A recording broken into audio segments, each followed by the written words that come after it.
Good morning viewers! Isang magandang umaga sa inyong lahat. Narito na naman tayo sa ating programa na kapupulutan natin ng aral. Ito ang Pesot TV.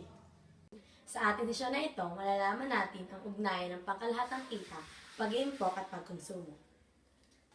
Tama yan, Janine. Partner, nakahawa ka na ba ng malaking halaga ng pera?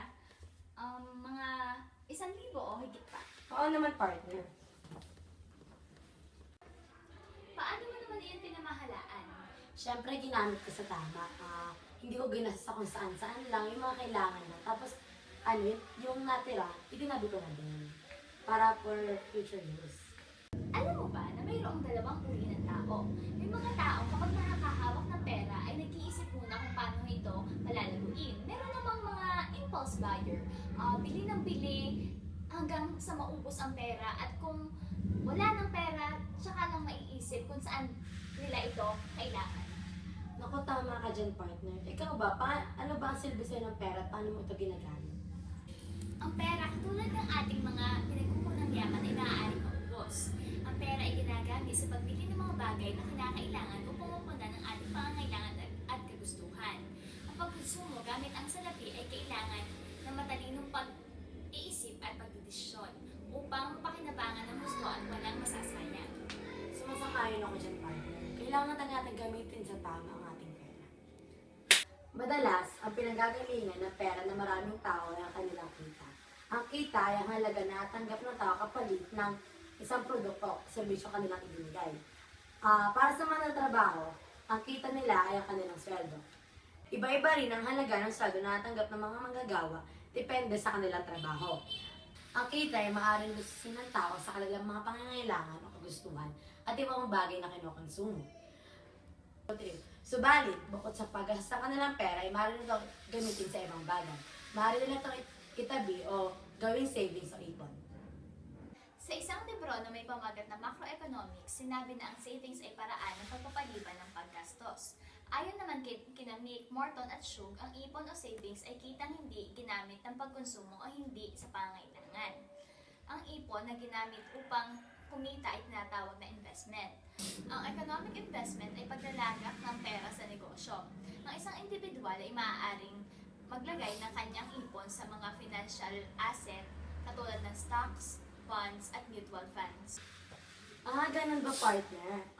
Hindi naman natin ngayon ang opinyon ng mga manonood. Sino bang may savings dito? Oh, very good. Pero bakit nga ba natin kailangan ng savings? Para mas malinawan tayo, nandito ang ating panauhin isang ekonomista na si Miss Angel Therese Chavez. Magandang umaga, Miss Chavez. Magandang umaga rin sa inyong lahat. Miss Angel, alam naman natin lahat na isa ka sa mga pinakamagaling ekonomista sa ating bansa. Inibitahan ka namin ngayon upang malinawan kami sa mga bagay-bagay at meron din kami mga katanungan. Game na ba? Lubos naman akong nagagalak sa inyong imbitasyon. Huwag na natin patagalin pa. Simulan na natin ang discussion. Gaya nga na nabanggit mo kanina, ang savings ay kitang hindi ginamit sa pagkonsumo o hindi ginastos sa pangangailangan. Ang pera na iyong naipon bilang savings ay maaaring ilagak sa mga financial intermediaries tulad ng mga bangko. Ang mga bangko at iba pang mga financial intermediaries ay nagsisilbing tagapamagitan sa nag-iipon ng pera at sa nais umutang o mag-loan. Ang umutang o borrower ay maaaring gamitin ang nahiram na pera sa pagbili ng asset o pagmamay-ari na may ekonomikong halaga o gamitin ito bilang karagdagang puhunan. Ang pera na iyong inilagak sa mga institusyong ito ay maaaring kumita ng interest o dividendo. Ganun pa rin nangyayari. Ano naman po yung nag-iipon po sa alkansya? Makakapekto po ba ito sa ating ekonomiya?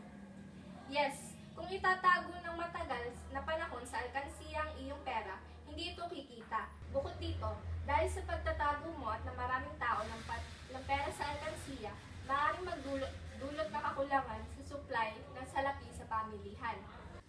Makabubuti kung ilalagak ang salapi sa matatag na bangko o iba pang mga financial intermediaries upang muling bumalik sa pamilihan ang salaping inimpo.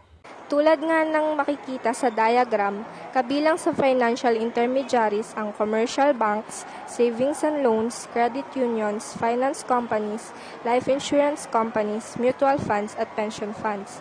Ang mga nag-iimpok ay maaaring ilagak ang kanilang savings sa mga pinaka-common na financial intermediaries na tinatawag na bangko. Samantalang ang mga nangungutang naman o naglo-loan ay maaaring bumili ng mga pag-aari o assets na may ekonomikong halaga at maaari naman rin nila itong gamitin bilang karagdagang puhunan.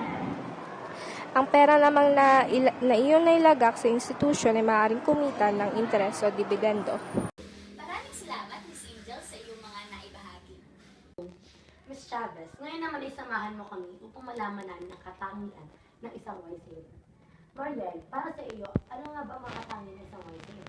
Para sa akin, ang katangian ng wise saver ay yung paglalagay ng pera sa bangko. Kasi kapag naglalagay ka ng pera sa bangko, nalago yung pera mo nang wala ka man lang ginagawa, hindi mo kailangan magtrabaho, nandun lang yung pera mo, pero nagkakaroon ng interest. Merong mga 5% kada year or 1% kada month, mga ganun. Sumasang-ayon ako dyan, par.